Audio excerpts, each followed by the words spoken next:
Dunia Sophie. Bagian 2. Topi Pesulap.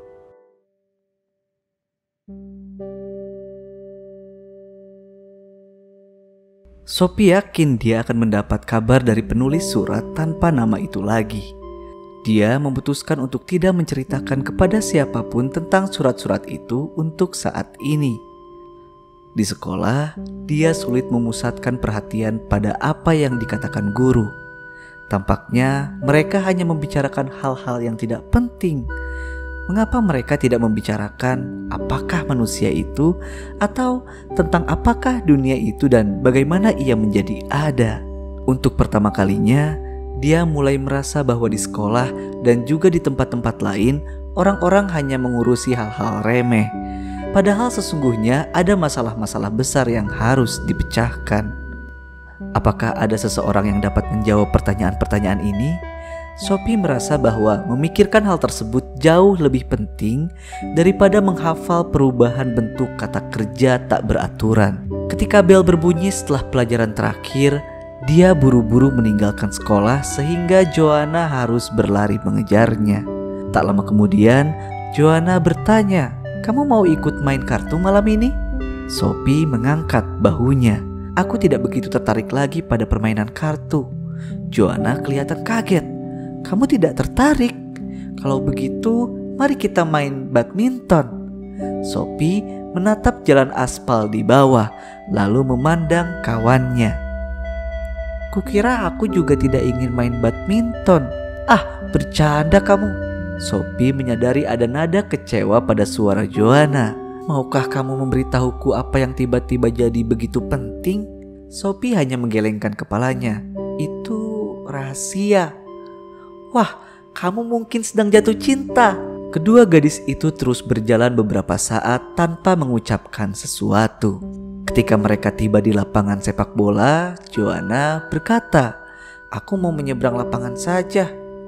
Menyeberang lapangan? Itu memang jalan paling cepat untuk Joanna. Tapi dia hanya mau lewat jalan itu jika dia harus buru-buru pulang karena ada tamu di rumah atau ada janji dengan dokter gigi. Sophie menyesal bersikap buruk kepadanya. Namun, apalagi yang dapat dikatakannya? Bahwa dia dengan tiba-tiba menjadi begitu keasyikan untuk mencari tahu siapa dirinya dan dari mana datangnya dunia sehingga dia tidak punya waktu lagi untuk bermain badminton? Apakah Joanna akan mengerti mengapa begitu sulit untuk terserap dalam masalah yang paling penting? Dan dalam satu hal paling wajar itu, dia merasa jantungnya berdegup lebih kencang ketika dia membuka kotak surat. Mula-mula dia hanya menemukan sebuah surat dari bank dan beberapa amplop besar untuk ibunya. Sialan, Sophie sudah berharap-harap akan mendapatkan surat lain dari pengirim yang tak dikenalnya itu. Ketika menutup pintu gerbang di belakangnya, dia mendapati namanya sendiri tertera di atas salah satu amplop besar. Sewaktu membaliknya, dia melihat tulisan di bagian belakang, "Pelajaran filsafat, hati-hati." Sophie berlari sepanjang jalan berkerikil dan melemparkan tas sekolahnya di anak tangga. Setelah meletakkan surat-surat lain di atas keset, dia berlari berkeliling menuju taman belakang dan bersembunyi di sarangnya. Inilah satu-satunya tempat untuk membuka surat besar itu. Sherkan melompat-lompat di belakangnya, namun Sophie harus sabar menghadapinya. Dia tahu kucing itu tidak akan membiarkannya pergi. Di dalam amplop itu ada 3 halaman ketikan yang disatukan dengan sebuah penjepit kertas. Sophie mulai membaca. "Apakah filsafat itu?" Sophie yang baik, banyak orang mempunyai hobi. Sebagian orang suka mengoleksi koin kuno atau perangko luar negeri. Sebagian suka merajut. Yang lain mengisi hampir seluruh waktu luangnya dengan olahraga tertentu. Banyak orang senang membaca, namun selera membaca orang itu berbeda-beda. Sebagian orang hanya membaca koran atau komik. Sebagian senang membaca novel, sementara yang lain lebih menyukai buku tentang astronomi, margasatwa, atau penemuan-penemuan teknologi. Jika kebetulan aku tertarik pada kuda atau batu mulia, aku tidak bisa memaksa orang lain untuk ikut menyukai kesenanganku. Jika aku suka menonton semua program olahraga di televisi, aku harus menyadari bahwa orang lain mungkin menganggap olahraga itu membosankan. Tidak adakah sesuatu yang memikat hati kita semua? Tidak adakah sesuatu yang menyangkut kepentingan semua orang? Tidak soal siapa mereka atau di mana mereka tinggal di dunia ini? Ya, Sophie sayang, memang ada masalah-masalah yang jelas akan menarik minat semua orang. Dan itulah masalah-masalah yang dibahas dalam pembelajaran ini. Apakah hal terpenting dalam kehidupan? Jika kita bertanya kepada seseorang yang sedang kelaparan, jawabannya adalah makanan. Jika kita bertanya kepada seseorang yang sedang kedinginan, jawabannya adalah kehangatan. Jika kita ajukan pertanyaan yang sama kepada orang yang merasa kesepian dan terasing, jawabannya barangkali adalah ditemani orang lain. Namun, jika kebutuhan-kebutuhan dasar ini telah terpuaskan, masih adakah sesuatu yang dibutuhkan semua orang? Para filsuf menganggapnya ada. Mereka yakin bahwa manusia tidak dapat hidup dengan roti semata. Sudah pasti setiap orang membutuhkan makanan, dan setiap orang membutuhkan cinta lalu perhatian. Namun ada sesuatu yang lain lepas dari semua itu yang dibutuhkan setiap orang, yaitu mengetahui siapakah kita dan mengapa kita ada di sini. Tertarik pada pertanyaan mengapa kita berada di sini bukanlah ketertarikan sambil lalu, seperti mengoleksi perangko. Orang-orang mengajukan pertanyaan semacam itu ikut serta dalam suatu perdebatan yang telah berlangsung selama manusia hidup di atas planet ini. Bagaimana alam raya, bumi, dan kehidupan muncul merupakan suatu pertanyaan yang lebih besar dan lebih penting daripada siapa yang memenangi medali emas paling banyak dalam olimpiade yang lalu. Cara terbaik untuk mendekati filsafat adalah dengan mengajukan beberapa pertanyaan filosofis. Bagaimana dunia diciptakan? Adakah kehendak atau makna di balik apa yang terjadi? Adakah kehidupan setelah kematian? Bagaimana kita dapat menjawab pertanyaan-pertanyaan ini? Dan yang terpenting, bagaimana seharusnya kita hidup? Orang-orang telah mengajukan pertanyaan-pertanyaan ini selama berabad-abad. Kita tidak mengenal kebudayaan yang tidak mengaitkan diri dengan pertanyaan apakah manusia itu dan dari manakah datangnya dunia. Pada dasarnya, tidak banyak pertanyaan filosofis yang harus diajukan. Kita sudah mengajukan sebagian dari pertanyaan-pertanyaan yang paling penting. Namun, sejarah memberi kita banyak jawaban yang berbeda untuk setiap pertanyaan. Maka adalah lebih mudah untuk mengajukan pertanyaan filosofis daripada menjawabnya. Sekarang pun setiap individu harus menemukan jawabannya sendiri untuk pertanyaan-pertanyaan yang sama. Kamu tidak akan tahu apakah ada Tuhan atau apakah ada kehidupan setelah kematian dengan mencarinya di buku ensiklopedi. Buku ensiklopedi juga tidak akan memberitahu kita bagaimana sebaiknya kita hidup. Namun, membaca apa yang telah diyakini orang lain dapat membantu kita untuk merumuskan sudut pandang kehidupan kita sendiri. Pencarian kebenaran yang dilakukan oleh para filsuf menyerupai sebuah cerita detektif. Sebagian orang berpendapat Andersen adalah pembunuhnya, sementara menurut orang lain, Nielsen atau Jensen. Polisi kadang-kadang mampu memecahkan suatu kasus pembunuhan sungguhan, namun ada kemungkinan pula mereka tidak pernah sampai ke dasarnya, meskipun ada pemecahan di suatu tempat. Maka, meskipun sulit untuk menjawab suatu pertanyaan, barangkali ada satu dan hanya satu jawaban yang tepat. Entah itu adanya semacam eksistensi setelah kematian atau tidak ada. Banyak teka-teki kuno yang kini telah berhasil dijelaskan melalui ilmu pengetahuan. Seperti apa sisi gelap bulan itu sebelumnya pernah terselubung misteri. Dulu itu bukanlah sesuatu yang dapat dipecahkan lewat diskusi, melainkan diserahkan pada imajinasi setiap individu. Tetapi kini kita tahu dengan tepat seperti apa sisi gelap bulan itu. Dan tak seorang pun yang masih percaya pada manusia di bulan, atau bahwa bulan itu terbuat dari keju hijau. seorang filsuf Yunani yang hidup lebih dari 200 tahun yang lalu, percaya bahwa asal mula filsafat adalah rasa ingin tahu manusia. Manusia menganggap betapa menakjubkannya hidup itu sehingga pertanyaan-pertanyaan filosofis pun muncul dengan sendirinya. Seperti menonton tipuan sulap.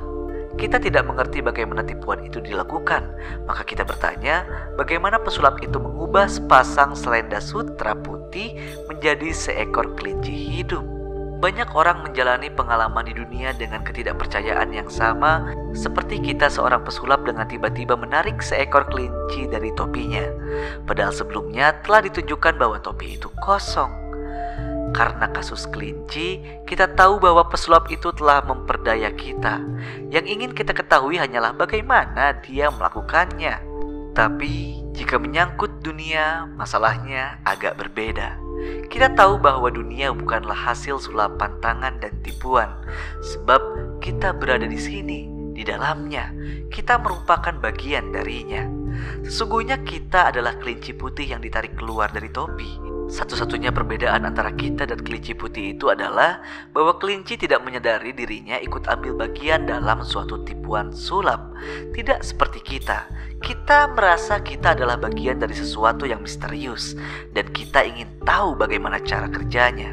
Sepanjang menyangkut kelinci putih, barangkali lebih baik kita membandingkannya dengan seluruh alam raya. Kita yang hidup di sini adalah serangga-serangga mikroskopis yang hidup di sela-sela bulu kelinci.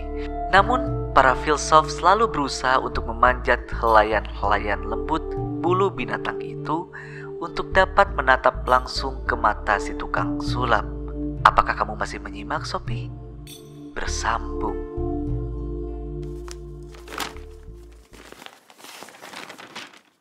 Sophie benar-benar kecapaian. Masih menyimak? Dia bahkan tidak mampu mengingat kapan dia berhasil mencuri waktu untuk bernapas. Sementara dia asik membaca. Siapa yang telah membawa surat ini? Tidak mungkin orang yang sama yang telah mengirim kartu ulang tahun kepada Hilde Molernack. Sebab kartu itu dibubuhi perangko dan cap pos. Amplop coklat itu telah dibawa sendiri ke kotak surat, persis seperti 2 amplop putih sebelumnya. Sophie melihat arlojinya. Kini jam 3:03. Ibunya belum akan pulang kantor dalam waktu 2 jam ini. Sophie berangkat keluar menuju taman lagi dan lari ke kotak surat.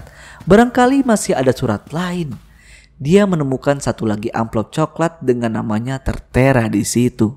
Kali ini dia melihat berkeliling, namun tidak ada seorang pun yang terlihat. Sophie berlari ke tepi hutan dan memandang ke jalan.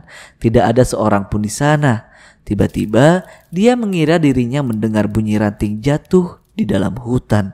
Tapi dia tidak benar-benar yakin dan bagaimanapun tidak ada gunanya mengejar seseorang yang sudah bertekad untuk melarikan diri. Sophie masuk ke rumah. Dia berlari naik ke kamarnya dan mengeluarkan sebuah kaleng kue besar yang berisi batu-batuan yang indah. Dia mengeluarkan batu-batuan itu ke lantai dan meletakkannya kedua amplop besar itu ke dalam kaleng. Lalu dia bergegas ke taman lagi sambil memegang kaleng itu dengan hati-hati dengan kedua tangannya. Sebelum pergi, dia mengeluarkan makanan untuk Shere Khan. Kiti kiti kiti. Begitu kembali berada di sarang, dia membuka amplop coklat kedua dan menarik keluar halaman-halaman ketikan baru. Dia mulai membaca. Makhluk aneh. Halo lagi. Seperti kamu lihat, pelajaran filsafat yang ringkas ini akan diberikan sebagian-sebagian. Inilah kelanjutan kata pengantarnya. Bukankah pernah kukatakan bahwa satu-satunya yang bisa kita butuhkan untuk menjadi filsuf yang baik adalah rasa ingin tahu? Jika belum, kukatakan sekarang. Satu-satunya yang kita butuhkan untuk menjadi filsuf yang baik adalah rasa ingin tahu. Bayi-bayi mempunyai rasa ini. Itu tidak mengherankan setelah beberapa bulan berada di dalam rahim. Mereka keluar dan menghadapi sesuatu realitas yang sama sekali baru. Tapi sementara mereka bertambah besar, rasa ingin tahu itu tampaknya berkurang. Mengapa begini? Tahukah kamu? Jika seorang bayi yang baru lahir dapat berbicara, dia mungkin akan mengatakan sesuatu tentang dunia luar biasa yang dimasukinya. Kita melihat bagaimana dia melihat keliling dan meraih apa saja yang dilihatnya dengan penuh rasa ingin tahu. Ketika kata-kata mulai dapat diucapkan, anak itu akan menatap dan mengatakan kuk kuk. Setiap kali dia melihat seekor anjing, dia melompat-lompat di dalam kereta dorongnya, melambai-lambaikan tangannya, kuk kuk kuk kuk. Kita yang lebih tua dan lebih tahu biasanya merasa agak kecapean melihat semangat si anak. Baiklah, itu guk guk. Kita bilang tidak terkesan. Ayo duduklah yang manis. Kita terpesona. Kita sudah pernah melihat seekor anjing sebelumnya. Pemandangan yang menggambarkan kegembiraan hatinya itu mungkin akan berulang ratusan kali sebelum si anak belajar untuk melewati seekor anjing tanpa menjadi ribut, atau seekor gajah, atau seekor kudanil. Namun, jauh sebelum anak itu belajar berbicara dengan benar dan jauh sebelum dia belajar untuk berpikir secara filosofis, dunia pasti menjadi sesuatu yang biasa baginya. Sungguh sayang jika kamu tanya pendapatku. Aku ingin agar kamu tidak tumbuh menjadi salah satu orang dari mereka yang menganggap dunia itu begini, karena memang sudah seharusnya begitu, Sophie sayang. Maka hanya untuk memastikan saja, kita akan melakukan beberapa eksperimen dalam pikiran sebelum kita mulai dengan pelajaran itu sendiri. Bayangkan bahwa suatu hari kamu keluar untuk berjalan-jalan di hutan. Tiba-tiba kamu melihat sebuah pesawat ruang angkasa kecil di atas jalan di depanmu. Seorang Mars mungil memanjat keluar dari pesawat ruang angkasa itu dan berdiri di atas tanah sambil memandangimu. Apa yang akan kamu pikirkan? Tidak apa, itu tidak penting. Tapi pernahkah terlintas dalam benakmu tentang kenyataan apakah sesungguhnya kamu sendirilah si orang Mars itu? Memang sangat mustahil bahwa kamu akan pernah bertemu dengan makhluk dari planet itu. Kita bahkan tidak tahu apakah ada kehidupan di planet-planet lain. Tapi kamu mungkin akan menemukan dirimu sendiri pada suatu hari nanti. Mungkin akan berhenti dengan tiba-tiba dengan memandang dirimu sendiri dengan suatu kesadaran yang sama sekali baru. Aku seorang makhluk luar biasa. Begitu katamu. Aku seorang makhluk misterius. Kamu merasa seakan-akan kamu tengah terbangun dari tidur akibat disihir. Siapakah aku? Kamu bertanya. Kamu tahu kamu sedang berkeliaran di atas sebuah planet di alam raya. Tapi, apakah alam raya itu? Jika kamu mendapati dirimu bertanya begini, kamu pasti telah menemukan sesuatu yang sama misteriusnya dengan orang Mars yang baru saja kita bicarakan. Kamu mungkin hanya telah melihat seorang makhluk dari luar angkasa. Jauh di lubuk hatimu, kamu hanya akan merasa bahwa kamu sendiri seorang makhluk luar angkasa. Bisakah kamu memahamiku, Sophie? Mari kita buat eksperimen lain dalam pikiran. Suatu pagi, ibu, ayah, dan Thomas kecil yang berusia 2 atau 3 tahun sedang sarapan di dapur. Tak lama kemudian, ibu bangkit dan pergi ke bak cuci. Dan ayah terbang dan melayang-layang berputar-putar di langit. Sementara Thomas duduk menonton. Kamu kira apa yang dikatakan Thomas? Barangkali dia akan menunjuk ke arah ayahnya dan berkata, "Ayah terbang." Thomas pasti akan terkejut. Memang dia sering sekali terkejut. Ayah melakukan begitu banyak hal aneh sehingga masalah terbang di atas meja sarapan itu tidak ada bedanya baginya. Setiap hari ayah bercukur dengan mesin yang lucu. Kadang-kadang dia memanjat atap dan memutar-mutar antena televisi, atau dia akan menyuruhkan kepalanya ke bawah moncong mobil dan tahu-tahu keluar dengan wajah hitam. Kini giliran ibu. Dia mendengar apa yang dikatakan Thomas dan berbalik dengan tiba-tiba. Kamu kira bagaimana reaksinya melihat ayah melayang-layang dengan acuh tak acuh di atas meja dapur? Dia menjatuhkan toples selai di atas lantai dan menjerit ketakutan. Dia bahkan mungkin memerlukan perawatan medis begitu ayah kembali duduk dengan hormat ke kursinya. Ayah mestinya lebih mengenal sopan santun sekarang ini. Menurutmu mengapa Thomas dan ibunya bereaksi dengan cara begitu berbeda? Semuanya ada hubungannya dengan kebiasaan. Catat ini, ibu sudah tahu bahwa orang tidak dapat terbang. Thomas Belum. Dia belum yakin apa yang bisa dan tidak bisa dilakukan di dunia ini. Tapi bagaimana dengan dunia itu sendiri, Sophie? Apakah kamu kira ia dapat melakukan yang dilakukannya? Dunia sudah melayang-layang di angkasa. Sedihnya, bukan hanya kekuatan gaya besar sajalah yang terbiasa kita rasakan ketika kita tumbuh. Dunia itu sendiri dengan serta-merta menjadi suatu kebiasaan. Tampaknya seakan-akan dalam proses pertumbuhan kita kehilangan kemampuan untuk bertanya-tanya tentang dunia. Dan dengan berlaku demikian, kita kehilangan sesuatu yang sangat penting, sesuatu yang oleh para filsuf diusahakan untuk dipulihkan.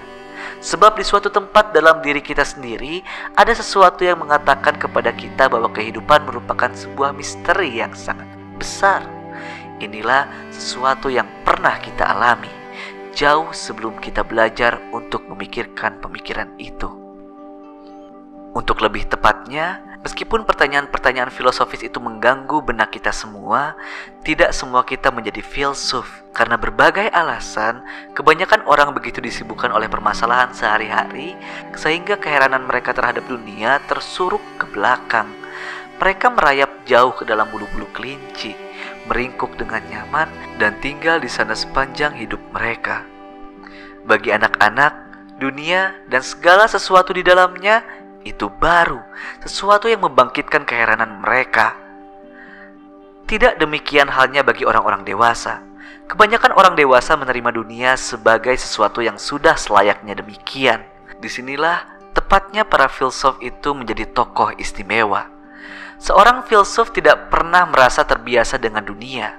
Baginya, dunia selalu tampak sedikit tidak masuk akal, membingungkan, bahkan penuh teka-teki.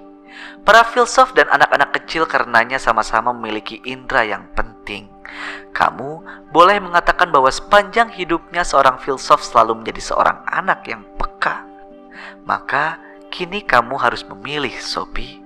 Apakah kamu seorang filsuf yang mau bersumpah tidak pernah menjadi begitu?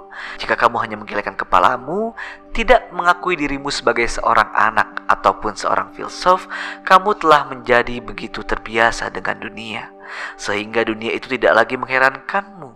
Waspadalah, kamu berada di atas lapisan es yang tipis, dan inilah sebabnya mengapa kamu menerima pelajaran filsafat ini. Hanya untuk berjaga-jaga saja, aku tidak akan membiarkanmu di antara semua orang lain. Ikut berjajar bersama mereka yang apatis dan acuh tak acuh.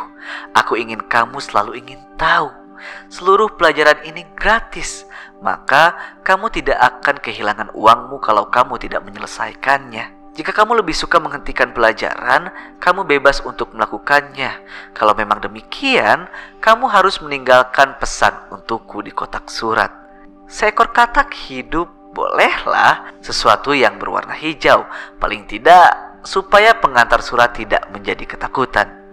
Ringkasannya, seekor kelinci ditarik keluar dari topi pesulap karena ia adalah kelinci yang amat sangat besar. Tipuannya perlu dipelajari selama ribuan tahun. Semua makhluk hidup dilahirkan di ujung setiap lembar bulu kelinci yang lembut, di mana mereka berada dalam posisi untuk mempertanyakan kemustahilan tipuan itu. Namun, ketika mereka bertambah umur, mereka sibuk menyelusup semakin ke dalam, ke balik bulu-bulu itu. Dan disitulah mereka tinggal.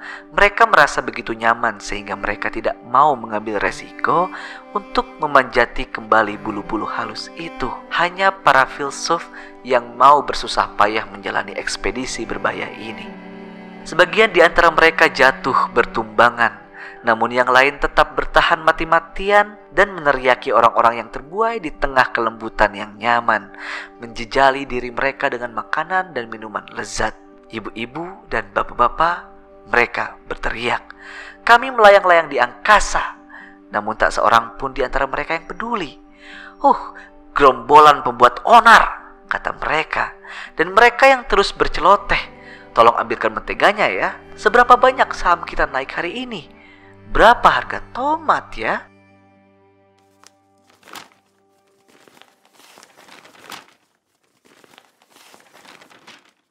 Ketika Ibu Sophie tiba di rumah sore itu, Sophie masih dalam keadaan terheran-heran. Kaleng yang menyimpan surat-surat dari filsuf misterius itu tersembunyi aman di sarang. Sophie berusaha untuk mulai mengerjakan pekerjaan rumahnya, namun dia hanya bisa duduk sambil memikirkan apa yang telah dibacanya. Dia tidak pernah berpikir sekeras itu sebelumnya. Dia bukan lagi seorang anak-anak, tapi dia juga belum benar-benar dewasa. Sophie sadar bahwa dia telah mulai merayap masuk ke dalam bulu-bulu kelinci yang nyaman. Kelinci yang ditarik keluar dari topi alam raya. Namun filsuf itu telah menghentikannya. Dia pria atau wanita? Dia telah menangkap bagian belakang lehernya dan menariknya kembali ke ujung bulu tempat dia telah bermain-main ketika masih kanak-kanak. Dan di sana, di bagian paling ujung dari bulu yang lembut itu, dia sekali lagi melihat dunia seakan-akan untuk pertama kali. Filsuf itu telah menyelamatkannya. Tidak diragukan lagi, penulis surat yang tak dikenal itu telah menyelamatkannya dari remeh-temeh eksistensi sehari-hari. Ketika ibu tiba di rumah jam 5 sore, Sophie menyeretnya ke ruang duduk dan mendorongnya ke sebuah kursi berlengan. "Bu, tidakkah ibu pikir mengherankan bahwa kita hidup?" Dia memulai. Ibunya demikian terkejut sehingga mula-mula dia tidak menjawab. Sophie biasanya mengerjakan pekerjaan rumahnya ketika dia pulang. "Kukira memang demikian, kadang-kadang," katanya. "Kadang-kadang? Ya, tapi tidakkah ibu pikir mengherankan bahwa dunia itu ada?" "Hei Sophie, mengapa kamu berbicara seperti itu?" "Mengapa? Barangkali ibu pikir dunia itu benar-benar biasa." "Ya, begitu kan? Kurang lebih begitulah." Sophie sadar filsuf itu benar. Orang-orang dewasa menganggap dunia sebagaimana adanya. Mereka telah membiarkan diri terbuai dalam tidur yang memabukkan dari eksistensi mereka yang membosankan. Ibu telah menjadi begitu terbiasa dengan dunia sehingga tidak ada lagi yang membuat ibu heran. "Kamu bicara apa sih?"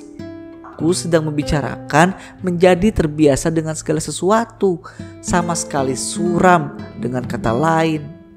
"Aku tidak mau diajak berbicara seperti itu, Sophie."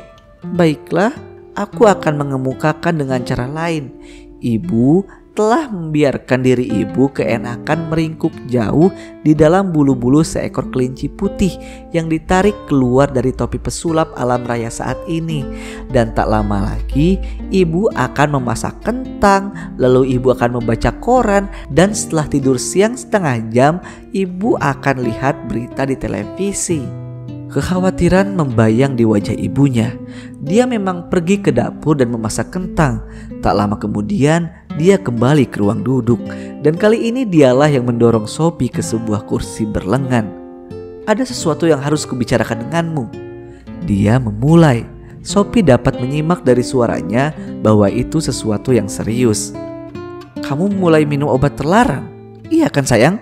Sophie merasa ingin tertawa, namun dia tahu mengapa pertanyaan itu dikemukakan kepadanya saat ini. "Mengapa kamu gila?" katanya. "Obat-obatan itu hanya membuatmu semakin dungu." Malam itu tidak ada lagi yang dibicarakan mengenai kelinci putih maupun obat terlarang.